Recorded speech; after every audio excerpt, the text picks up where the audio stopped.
na Congo to telema to lobela mboka ye. Wele to suwa kabimisa na poasa. Ba député to votaki bazo salarien. Bazo salarien, to kende na funa, bazo salarien, bazo salarien. Kongo to lega na mwamba, bazo salarien, to kende lukunga, bazo salarien, na baboko kula dibembe, bazo salarien, to zonga na changu, bazo salarien, ala tola ni molili, bazo salarien.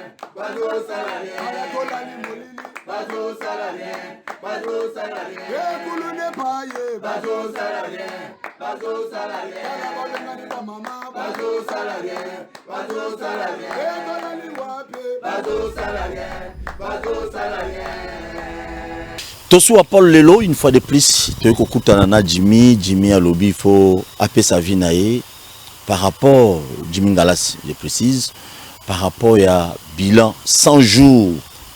Il y a le gouvernement Sam Lokonde et puis Sam Ndengenini, Sam Lokonde d'après lui, à lobby, Basali Moussala Moko ya Moutuya, bien que Bazoy Bakoko soit belé, mais Basali est belé à Moutuya.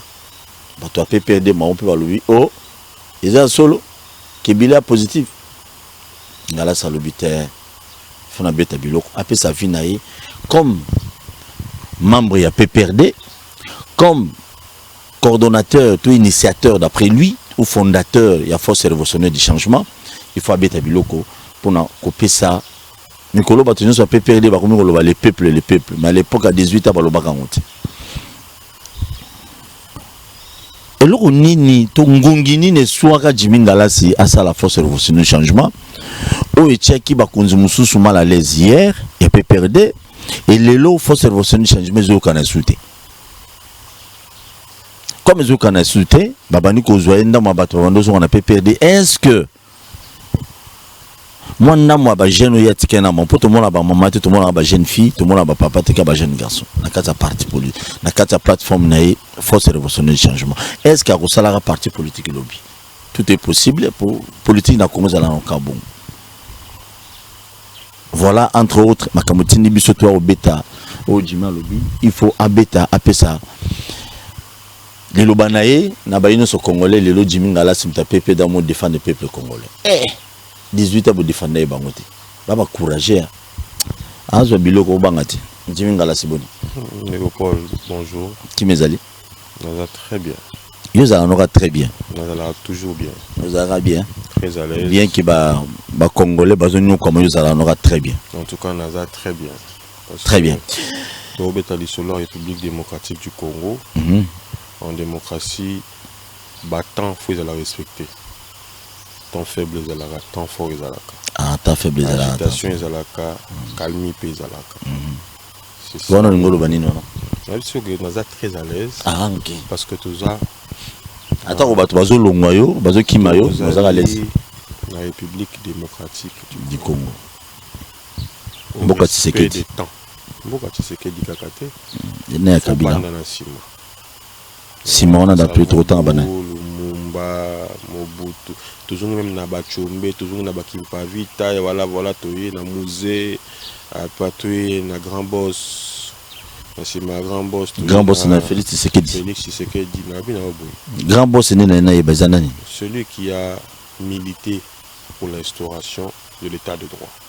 Félix Antoine Tshisekedi Chilombo. Joseph Kabila Kabang. GB. Donc Félix d'après il a abonné pour l'état de droit. Moi je parle de celui qui a lutté pour l'instauration. État de droit, dans le moment où il a battu, dans le moment où le président Félix Sanchou une loi fondamentale qui a été votée par voie référendaire. Tout le monde a Félix Antoine Tshisekedi Tshilombo. Ok? Respectons les temps. Les lots, tout le monde a solo. Félix Antoine Tshisekedi Tshilombo. Pour l'état de droit, mais pas forcément dans la lignée de celui qui a lutté pour l'instauration d'un état de droit. Très bien, merci. Comme on a battu, on a dit pour c'est pas quand même intéressant. Jimmy Ngalas, vous allez me PPRD, bilan 100 jours au gouvernement, Premier ministre à lobby très positif.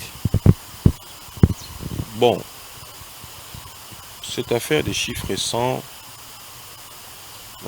pourquoi 100 jours? Pourquoi le chiffre récent? J'ai un très mauvais souvenir à chiffre récent. Il y a un procès 100 jours. Ah, donc, je ne sais pas pourquoi les gens sont inspirés par le chiffre récent. Disons approximatif 3 mois. Hein? Pratiquement 3 mois et quelques jours. Qu'est-ce qu'ils ont réalisé pour aller festoyer? C'est la question que je me pose. Bassalinini en 3 mois, en 100 jours, pour dépenser énormément d'argent, sans respect des gestes et barrières, se réjouit pendant que le peuple congolais, sur toute l'étendue du territoire national, base dans une situation encore pitoyable. Pourquoi une fête de 100 jours de gouvernement? Est-ce parce que ces lauréats se disent aujourd'hui, se réjouissent par crainte d'être remaniés demain? Qu'est-ce que ces lauréats ont fait? Est-ce qu'au niveau de la gratuité tamponnée, il y a réellement eu l'avancée? Est-ce qu'au niveau de la politique économique du pays, il y a réellement eu avancée? Est-ce qu'au niveau de la politique sociale, avancée, Zali? Est-ce que na politique, il y a des soins médicaux, il y a eu avancée? Est-ce que les bâtiments ils ont abrité, les grands hôpitaux, modernisation et ça l'a mis en 100 jours le gouvernement? Je me pose des questions. Bazo se réjouir au nani. Est-ce que le Premier ministre Sama a-t-il, n'est-ce pas, avancé un argumentaire solide sur les 100 jours du gouvernement? Ce sont des questions que je me pose et Nazo doit bien noter. Yo bano zelani na 100 jours d'après vous? Non, moi j'ai pas besoin de 100 jours. J'ai besoin d'un mandat du président Félix Antoine Tshisekedi Tshilombo. Pour vivre, tout le peuple congolais a palpé réellement, bah avancer, na ba domaine nous on a avancé, on a évoqué. J'ai pas besoin de 100 chiffres 100 ou 100 jours d'un bourgmestre à commune Songolo Pakala. 100 jours il y a gouverneur, il y a voilà ce qu'il y a wapi non. Tout le monde a quand même que le mandat au quinquennat à présent Félix Tshisekedi dans Soukanango, des vrais politiques basala un bilan, une lecture sur les avancées dans le secteur Oyongaï na Utikolo Belawana. Du reste, Tozo resté observateur, Tozo Tala et Nakatia force révolutionnaire du changement, Tozo se préparer. Nous sommes beaucoup plus en train de travailler sur l'électorat en lieu et place de faire un travail populiste auprès du peuple. Ah, très bien. Oui, vous avez Libanda Masolo, vous avez bien. Au moins, jouer dans la 4 terrain. Aïe, bah, pas si à bas le collègue comme toi, Libanda. Mais toi, Libanda, il y a une idée, non, il faut mettre bon, il faut pas passionner, pas qu'il gagne. De même, de bon mot, quand le langage a battu perdu. Tant que vous avez un terrain, il va nous festoyer à tout moment. Bon, moi, je suis à PPRD, au cadre de la Calavassa, ça joue à faire une bande. De l'eau. Jimmy Ngalas, ça se là. C'est qu'on a bon, maintenant, bien pour. Azabiloko, Jimmy Ngalas. Au bout du Premier ministre, bon, Kobo a été le lobby, il fallait pas festoyer, bon, il faut pas ça là, pour l'intérêt à petit peuple. Bitumbaya Est, état de siège, Naoki, qui est chef de l'État, qui a prolongé de 15 jours. Est-ce que c'est vraiment nécessaire pour guérir ici là, Est, état de siège? Bah écoute, c'est lui le magistrat suprême, hein, Azawana, il y a une commande, il y a une nécessité, il y a un projet. Selon Yosiko. Au Moni, dans les Cambo, Italie, nous sommes salama na Est, wana, aux OPC participer mawa. Bisso en tant que force révolutionnaire du changement. Ban a PPRD, faut bac ça. du PPRD, Bana Joseph Kabila Kabange. To zoté à ma mingi na marambo to zomona. C'est vrai quelque part bah toujours qu'il y a information que effectif au pesa mel au ba pesa ka président de la République Tanzanie awa. Les effectifs mon côté au président à moni effectif Yabasoda par rapport à prime na bango. Ce qui est réellement vrai, c'est déjà quand même avancé mon côté bien que en tout cas, il faut mettre fin à l'impunité. Donc, vous encourager le chef de l'État. Côté Wana, oui, parce que ce qui a démantelé le réseau, il y a Bato Oyo, Bazana souci, il y a Bande Konabiso à STT, pour bâtir un effectif à Moukié. En lieu place à routine d'effectif, il y a des militaires et belés pour mettre fin à la souffrance à Bande Konabiso à Est. Je félicite le président de la République côté Wana. Si c'est réellement vrai. Du reste, politique Oyo, Azomime la Mboka, et la politique naï. Bisso, tout ça na ba élément ébélé, ou eko sala que to na contre-information, to contre-vérité, Natango Yo Toko s'est présenté devant le peuple congolais pour la mandature 2023-2028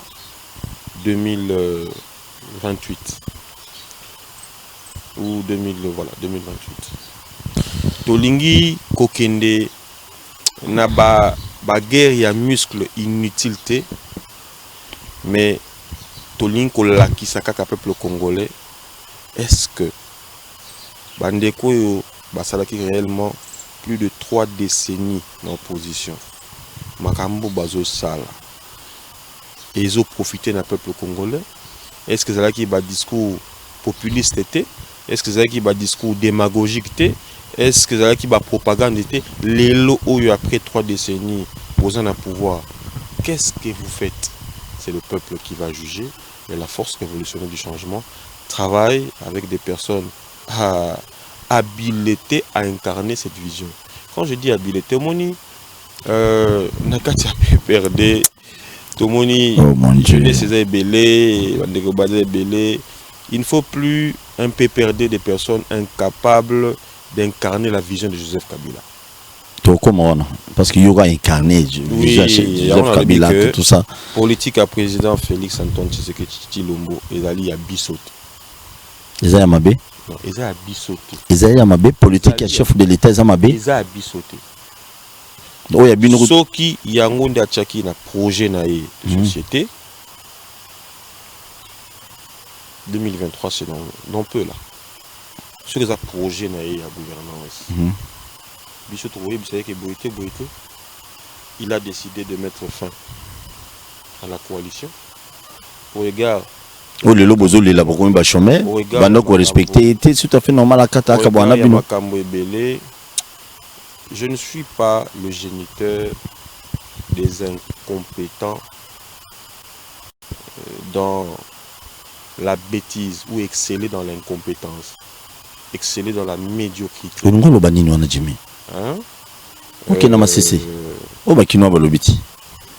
Coalition et Katana, et Ngai du côté à PPRD, na Tikala cause la géniteur. Il y a bateau, basé na base, il y a rupture à coalition. Qu'à cela ne tienne, le président Félix Antoine Tshisekedi a estimé qu'il pouvait évoluer librement, seul, ce qui n'est pas mauvais. Alingui a matérialisé le programme naïf. Ben écoute, on observe. Programme Néozali bien makasso au peuple congolais nous sont s'est retrouvé Jimmy Ngalasi tant au yogi que non a essayé à République démocratique du Congo ils ont officier supérieur et armé interpellé bango pour un détournement mais dans moment na bino tiko le matin hein biloko bon écoute au moni ya on a lobité mutu na mutu asali pe oro sala na époque na bino sali mabe mingi na moto asali okoki kosala na époque na ye soki na mandature ya président Félix Antoine Tshilombo amoni to a révélé makambo ya mabe bando kosalema na tango ya jikaka tobetaka maboko eza mabe te ya gitoro eza mabe te soki lelo a kundoli lokuta to bandoki oyo bazolinga kimia na STT parce que bato oyo bazo yana ba effectif a lokuta wana ba au gradé wana ba na souci ya peuple congolais te ba na souci ya kimia na STT si et seulement si information wana est vrai que président Félix Tshisekedi a décelé na kati ya ma document ba pesaka que voilà en lieu et place ya kozala 10 na beni ni ba chelinga awa après vérification tu se rendre compte que balara 3 puis on a pas perdu tout ça to condamné bondima to kobeta maboko parce que azolandela quand même domaine wana impunité na sens wana obino bokoka kité ko sala na moment je ne dis moment pas que to koka kité omoni Joseph Kabila il est assis ata mokonzi moko te armée asambate ba interpeller la confiance c'est pour ça qu'il a toujours dit ce qu'il n'a pas réussi à faire c'est de changer l'homme politique congolais. Ça dit beaucoup parce qu'à Moutaloba Amouké 40 sur 15 personnes il n'a pas su changer la mentalité de l'homme politique congolais. Très bien. Yo lenga lobanin alors va discuter belé ko balobaka alobaka moké alobaka bien pesa la ka eloko moko o so landeli pour comprendre que alobaka yango déjà. Merci beaucoup Jimmy. Merci. Président Félix quand même lelo yo kibino mon ndingi Jimmy Ngalasi a reconnaître quand même berere na bango kala okola makamu armée wana ko interpeller to ko kanga ba konzi mususu ya FRDC mususu o bazo jouer mabe na moment ya Kabila bakwa ko sala yango te lelo Jimmy Ngalasi a reconnaître que non Joseph Kabila sala yango te administration Kabila basala na bango yango te ezaki bulu ki makasi na rien na bango mais au moins président Félix oui, corriger quand même, c'est encourager. Une fois, on a mis mon PPD à reconnaître quand même Bolam et bien fort aux autres pour l'intérêt du peuple congolais. Jimmy Ngalasi le loyo. On s'en va Congo d'Inde. Les Congo de Tambola. Na moni Congo na sens ya. Siko, Mikolo, on m'a descendé nini. Na sens ya. Sur le plan social. Interprétation mauvaise au sali. Ni na monde d'abord Congo ya Rwanda. Parce que. Ngana interpréter ma bé. Makamuyo lobby ngana tchemo on a pilipili c'est pas un problème connaître restons dans les temps on lobby que ce que Kabila n'a pas pu faire président Félix si Félix le fait ils ont m'abêté trop bêta mabo on dit mika parce que c'est bon au moins elle descend sur le plan économique social plutôt surtout l'andel ba prophétie ba qui pas vita na ba révélation ba kimbangu ndenge to landi pe ya ba révérend Roland Daloa restant dans la pensée spirituelle na Kabundi Wale ça il faut pas que ça peut pas profiter d'un Congo meilleur à partir de 2028 la prochaine mandature le président Félix Yamoto vous allez élu président Félix quand même et surtout que ça avec un renouvellement total de la classe politique de tous bords. Je pense que le peuple congolais peut aspirer à quelque chose de bon. Mais mandat président Félix nous a inspiré le côté. Deux ans observé, il a encore 2 ans. Il a 2 ans et puis on a un communicateur mon côté à Tindamaka pour que nous maîtriser. J'incarne une vision, j'incarne une lutte. J'incarne un modèle de leadership jeune. Pour Ngaï, pour se renseigner dans PPRD, en tout cas, Motindami, il y a Bakulu tout. C'est parce que au Bano, il y a PC, j'ai un PPRD tout à fait normal. quand on va au service du mal, c'est-à-dire faire des bêtises ou déshonorer Bomotonangaï. Merci beaucoup. Que la classe politique, la nouvelle classe politique se prépare. J'ai aimé ce qu'un ami a dit, Namatanga, il y a camarade Saïdi P à son âme, lorsque nous serons au devant de la scène. C'est-à-dire, c'est quelqu'un qui projette déjà un Congo 2028 avec un format jeune, avec une nouvelle classe politique, une nouvelle personne, avec des nouvelles méthodes pour un Congo nouveau. Je peux dire aussi pour un PPRD nouveau. Pour un PPRD nouveau. Merci. Jimmy Ngalassi, lit nayo. Bon, on a séparé ba lit. Le rôle lit au sala wana, ya kozwa ba ndeko musu baza la pemi nayo pour lutter contre d'après bino banti valait musu za ka PPRD. C'est quelque chose à encourager. On a le baka, même la partie, il y a bienvenue Lyotan Joli, ACDP, bah, jeune Moussouba, tellement, bah, écrasé secrétaire général, on a ce qui impeto, bah, benganaye, ne kiri ne nyons, bah, on doit lire, n'ambon à loyer. Secrétaire général, il y a Lyot à l'époque, loyer, il y a $1,200. Secrétaire général, Andimi, bah, ça $400 comme $1,600. À tel point que, bah, jeune, bah, bengana, impeto, il peut être Kenda Sundola partir à Lyota. C'est quand même, ce sont des choses comme ça. Moi, j'ai toujours encouragé, Ezalabino, Ezalabagena va partir pour tirer Moussou, Bozalawana, Tessugi, Bakonzina, Bino, Balobi, alléluia, amenité. Ce va c'est ma béboté les minabango. Parce que l'avenir du parti politique, ils ont dit, dans ma bouche jeunesse, ils ont batata en été. Nous voilà, impeto, on est donc, Guy Luando, Ozui impeto. Impeto n'est pas quelqu'un à gérer. Autre soit le bakité. Guy Luando, que ça, impeto confiance. Oh, que ça, les confiance. Donc, alors, on est pour ce que nous, pour la Macamboya, force révolutionnaire du changement et salement. C'est ça qui motive Nani. Bon, cette question se pose à Ngaï. Oui. Très rapidement. Très rapidement, on a répété sur le canal de l'Obi et l'eau comme l'eau que nous attendons.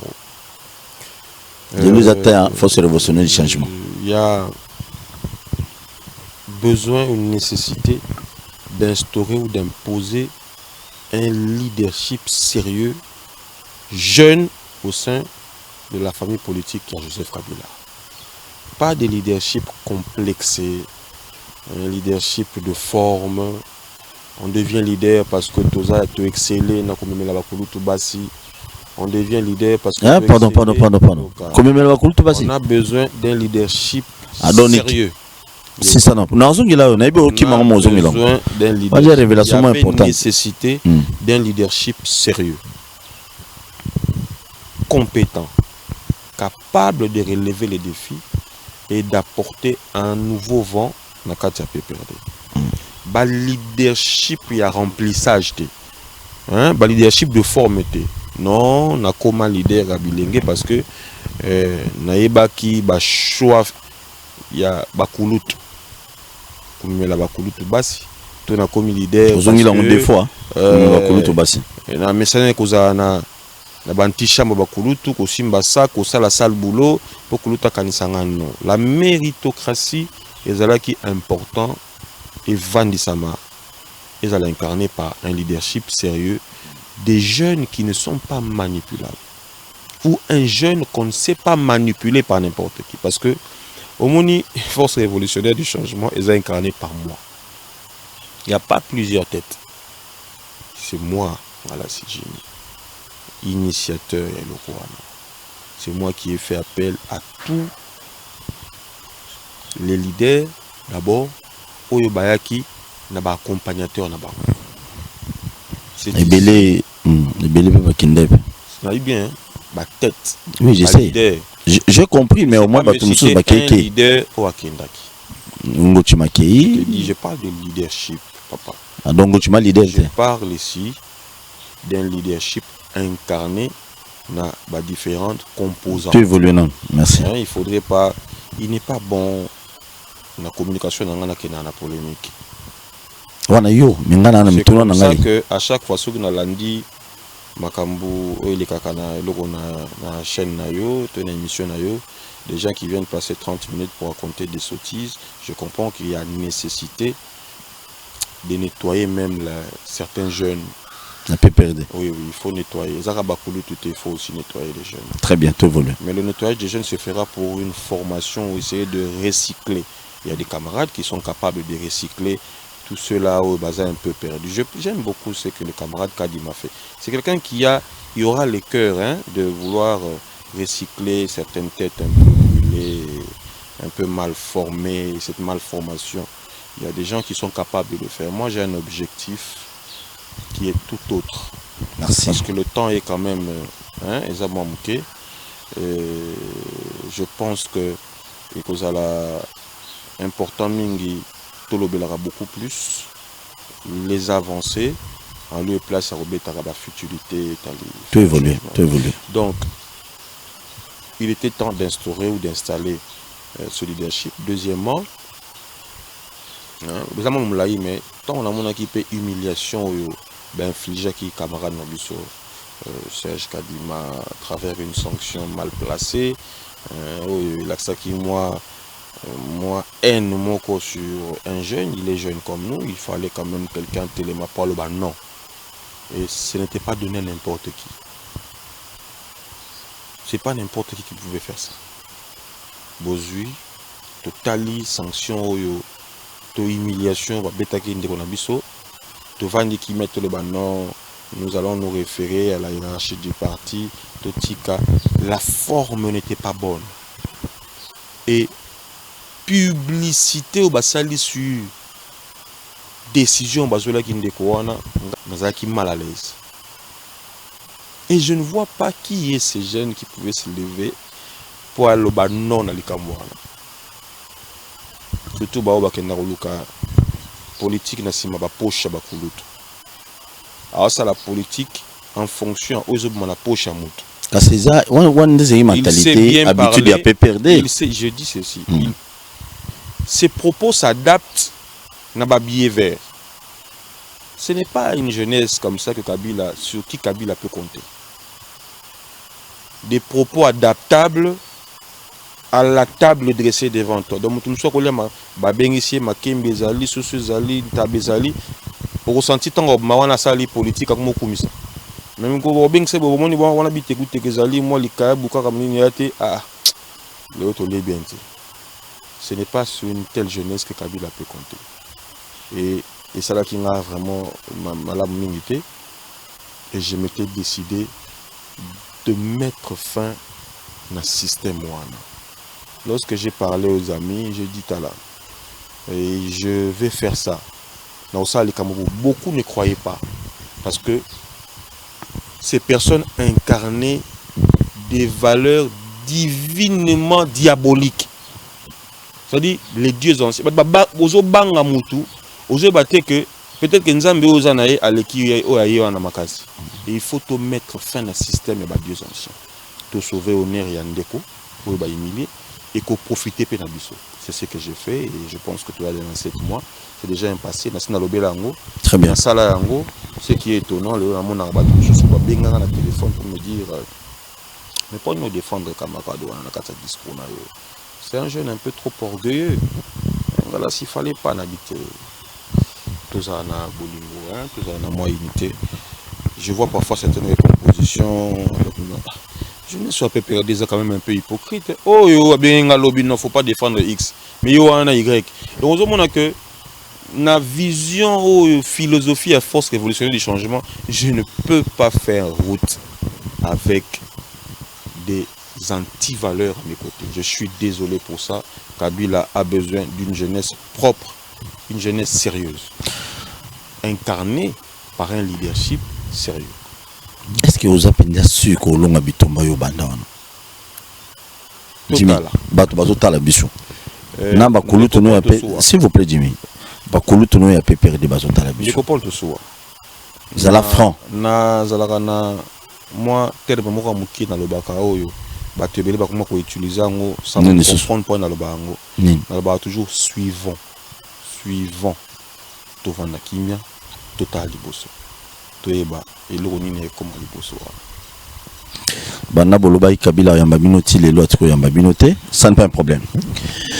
Merci Nabatunion sur Botali Bisso. Oui, Paul Tossou, avant de remercier.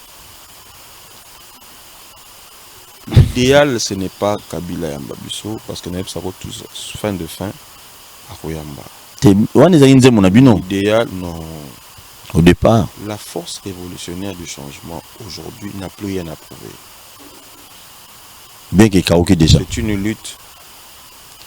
Et ça lutte et qu'on demeure dans Kati, il y a pas perdu. Koka fort du changement, n'a habité peut-être.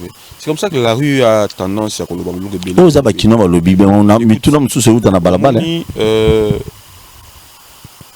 Fini les temps des dieux anciens. Te font la parenthèse. Tolini les sous Nakati a famille politique à Joseph Kabila. Comment on a bateau et bazo finga autorité morale. Oba finga ye. Je parle de Joseph Kabila ou fingama. Cause la promu par l'entremise, il y a ba collaborateur, il y a Joseph Kabila. Tolini sous makambo anate.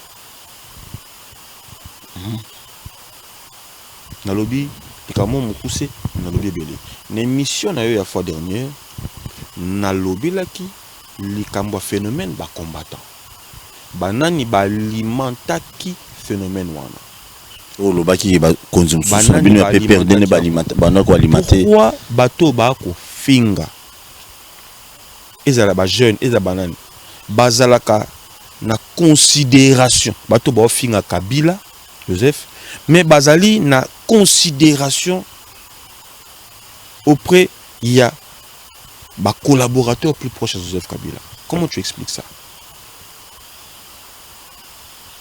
Comment peux-tu m'expliquer qu'il a entré à coalition à Bisso Kaka? Tant coalition bandit et tout marambou, bon liba la moko qui bien. Comment peux-tu m'expliquer la présence de ces jeunes de l'UDPS qui insultait nuit et jour Joseph Kabila na katia secrétaire permanent à PPRD. Jeune à UDPS. Jeune à UDPS. Nani comme oh ya wana ko sa makelele mingi na Facebook. Oh afinga rawana. Comment peux-tu m'expliquer présence na yé PPRD na katia secrétariat permanent. Donc libala wana il fallait que jeune wana aya na secrétariat permanent à PPRD. Pourquoi tant de complexes envers les personnes qui sont hostiles à Joseph Kabila? Comment peux-tu m'expliquer que Nakatia gouvernement à Souka Oyo avant Tokena Maponomi ba ministre Moussoussou Bazalaki Zalaki Wana Moussoussou vice-ministre Souki intérieur transhumance c'est le contenant un moment Bozuye, parce qu'Azala qui est hostile à Joseph Kabila, Bolobino a changé à Komina Kabila, mais les lois l'Axibino casquette na yé. Vous faites profiter aux personnes qui véhiculent ou qui ont véhiculé une très mauvaise image. Il y a autorité morale à l'administration. C'est ça le passe. Batandingo ande bozo promouvoir. Et ceux-là qui sont même si vous considérez que c'est vrai en quelque part bah, on a raison parce que bah jeune hein, que toi on a besoin de ça il y a que quota na scène politique bon la biso moi loso moi miette il y a un moment que non batika ils bon liban il fallait n'est-ce pas des personnes pour se lever et dire non comment vous voulez promouvoir une personne il y a Kabila qui est telle mela qui présence à chez ex-Kazadia c'est ça le cochité à cette époque-là aux hommes ngai na force révolutionnaire du changement natambolaka assez longtemps na observé kamingi omoni kotala tokoza un événement moko XY les autres la photo à la effigie na biso ebele batu ba développa cupidité makasi ba jeune ba développer cupidité na kati ya PPR à telle enseigne que nana posa koza na 1000 écharpes ce prétendu jeune qui se dit leader bon là tu as ba chapeau ko la bana ba tebele pour que puisse un bon avec 1000 écharpes à LDO 250 écharpes Merci Jimmy. On retourne une question. Passion Nanazanango. Il y a comme on a une jeunesse qui a excellé dans la médiocrité, dans la bêtise. Et Tindi, grâce à qui? Quand même, dans le biais, ceux qui bakulu tu vas sa matière à malamu limité et que ba jeune bandim bala na matière wana mabe. C'est ça les résultats. Très bien. Ngai le rochité Jimmy. Plus na kati ya format, il y a cleaning, c'est-à-dire que la Bible dit même que cleaning est continu. La rotambola. C'est la mort de Soba au Canada. Je pense que complétant très bien. Il faut d'abord procéder. Ce sont des personnes capables, compétentes, appelées à mener cette lutte qui feront profiter à tous ces petits rêveurs qui cherchent des petites miettes à gauche et à droite, qui se disent na longwe awa parce que na benga cordon na $100 lobby na $50 yango na longo. Ils ont cette facilité de faire des déclarations. Merci. T'as la jeune. Oh le loi c'est des déclarations awa à lobby que a commis liboso ya machine à voter. Pouf amone le nyamutu musu ebimi. T'as la jeune musu. Azo yemba. Ah Nzambe.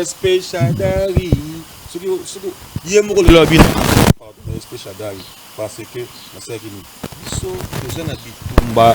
il y a musunité to il y a comment manquer respect na chadarité tozali ba collaborateurs politiques. Personnellement, au-delà il y a autolingi obtenir na carte famille politique na biso.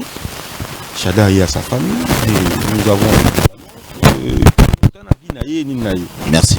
Merci beaucoup. Nous allons beaucoup plus focus sur des personnes, des jeunes et autres du PPRD qui n'ont rien à communiquer d'intéressant à la population, encore moins na marma yoitkali na secrétariat permanent, parce que le PPRD ce n'est pas le secrétariat permanent. On a l'impression que le PPRD c'est quelques 2-3 jeunes qui gravitent au secrétariat permanent. Or le PPRD c'est même les extra PPRD, les autres qui ont besoin de venir rejoindre la famille politique.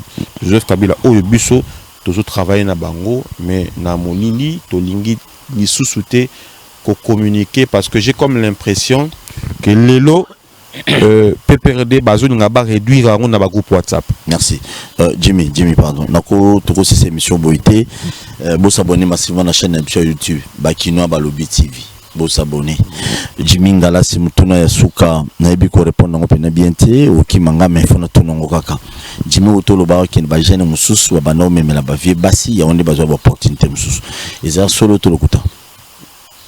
La jeunesse du PPRD a besoin d'un leadership jeune sérieux. Pas un leadership de remplissage, de forme, ou un leadership en plastique. C'est-à-dire, n'a commis leader parce que naebaki ba choix yabasi oyo bakulutu balingaka. Donc comme ba jeune bela PPRD basala yango. Moi je ne le ferai jamais. Ok. Non, on est en confinement, on confirme ça bien. Ndeko moko ibale ti permettre ngana chuter place on a. Singa et Jimmy to bon de la makasi pona. Parce que na ba groupe WhatsApp. Galas. Parce que ba memela ko ba cité, on boya ba si ba memela yo. Ngala, là nga bien. Donc, c'est-à-dire on a réduit ou bien on a circoncis le cadre même, il y a ma solo sur Galassi. Très bien, merci. Tu n'as qu'à sillonner dans tous les groupes. Tu verras Galassi. Écoute, éviter, Azaki Radier, Ezaki Bouy, Azaki Omi, il y a une haine qui est tout à fait normale, je comprends, parce que je suis celui qui incarne la lutte. Ok, il y a monsieur pas passé ça dans le bandeau. J'ai comme l'impression que certains jeunes il y a PPRD. Oui, c'est un PPRD. Ok, il faut préciser. Madame Wana et consort. bakanisa ki ba plus connecté que biso ba auto observer la scène politique autre kota partout. Ba un argument ka moko d'ailleurs ba leka pa na bino soki mutu moko monique to répondre favorablement tu n'as besoin ya ko futanda ko alongwe. To répondre favorablement favorablement tu n'as besoin ko sombela le téléphone pas ko esa téléphone alongwe. Koloba kenon alongwe parce que bazo jouer jeu à union sacrée. Union sacrée veut dire quoi? Oso mona pena mutu ndenge biso to loba boy chaleur azoloba patou funja azoloba ni ko azokoma azana goma j'étais sali. Oui, c'est un petit qui a beaucoup d'avenir parce que il a au moins compris ce qu'il doit faire. Merci. Je parle des leaders, hein. Komuna ba Jomu Kuna, komuna ba Yawe, komuna bazé belé ba Yama, komuna ba Tarzan, bazé belé ça gena tanga ba kombo ba tumsu bazalé, komuna ba jeune fille, mususu des dames responsables oyo ba juira que makona bango za la fermer le quoi ba Olga oyo ba o sale la nzoto te poza la promu en politique. Okomona que le langage na bango est différent. Bino boza wana kokene quelque part na lemba koloba que to mona ki ndeko cha tozo mona on dirait ndeko chaleur na ndeko ngalasi baza en harmonie avec Jean-Marc Kabund. Bato ba visionnaire politique bato to komona ba prophète msu na PPRD likolo nzala akomi ko inventer n'importe quoi. Vous êtes responsable en bolo ben. Bon bien. Likolo nzala wana msusu eza du kaka na anti-valeur oyozo incarné. Tu n'es pas franc, tu vis dans la démagogie, tu vis dans les mensonges, tu vis dans tout. C'est comme ça que tu es ce que tu es là. Que tozo mona bango baza na Kabundu. Et puis bozo ke ndoko funda ba sika mususu obinomo bo komisa bato wana ba parrain na biso. Est-ce que moi je peux avoir un parrain à Lemba ou un parrain je sais pas. Pourquoi pas? Hein? Cause on a parrain à Lemba ma vie? Non. Boki tarata na Kasavubu. Ozo parrain na Kasavubu. Boki nata na église la louange. To boki pa Moïse Kanga. Ozo parrain na bino. Te. So bonu boki no loba makambo bino bomonaka ba vigé bomonaka. Boki na ta papa senga là si boki pa mama inona ipen. To boki pas et pas pasteur Wali. Pas ota ba pasteur o nazo respecter mingo na yebi. Boyo bataka to monde on dirait Jimmy Aza même si je devais moi échanger parce que j'ai beaucoup d'amis, des confrères avocats autoyebanaki depuis Kalaba Sylvain Mutombo, Peter Kazadi, Obanakata DPS. Si je devais échanger avec quelqu'un de l'UDPS, ça sera tout le monde sauf Jean-Marc Kabund. Hein? On l'a vu? Si je devais moi, toi la batumsuso to sepelarana bango kozala. Si je devais même parler pour na makanisi nanga na bon to ebite ndeni nzamba sala makamna ye mais kosola na mutu boye moi personnellement kosola na Jean-Marc Kabund te nyonso sauf ye ngana pe na préférer kosola na kosola na ye sauf Jean-Marc Kabund kosola na te ngana kosola na ye te doza mabe aza malamu aza mabe aza malamu wana etalinga te mais moi eza choix na ngai je préfère na kosola na ngai na mutu nyonso. Peut-être bah confrères avocats autoyebani na bango tukutana par-ci par-là mais il était pardon Jean-Marc Kabund te pas bi ka pesa ngambongo po na faire fonction donc na kumisa Kabila mais mbongo na y profite ba UDPS te profite tu vois un peu degré il y a sorcellerie au kota na kata ba jeune ba sans valeur na kata PPRD. Jimmy merci beaucoup. Kabila va changer sa jeunesse. Merci. Kabila dira non à tous les anti-valeurs. Merci. D'ailleurs, pour eux, c'est fini. Kabila s'y jurera que les nouvelles méthodes par une jeunesse vraie, responsable, sérieuse, il y a un monde à Zoluka. Le reste là, ils allons va continuer comme ça. Merci Nabatu Botali Biso, Nakansi, Makaomi Balé Moutou, Lobamina émission yo. Que la plupart des jeunes à PPRD Boyebi. Oyo ba mata, moi mingi ba pesa ba poste belé. Il semblerait d'après Jimmy ba mususu parce que baba no memela ba konzi mususu PPRD basi d'après lui. Yami Balé, Jimmy Ngalasi, coordonnateur national, il y a force révolutionnaire du changement à lobby à cause de sa moutounion sur IDPS sauf Jean-Marc Kabund.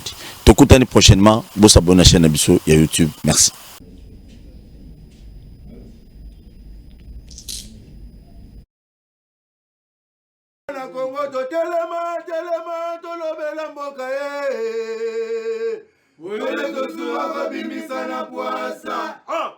Badepite tovotaki bazo salarien, bazo salarien, tokende na funa bazo salarien, bazo salarien, tokotolega na mwamba bazo salarien, tokende lukunga bazo salarien, na baboko kula bibembe bazo salarien, atozonga na changu bazo salarien, bazo salarien,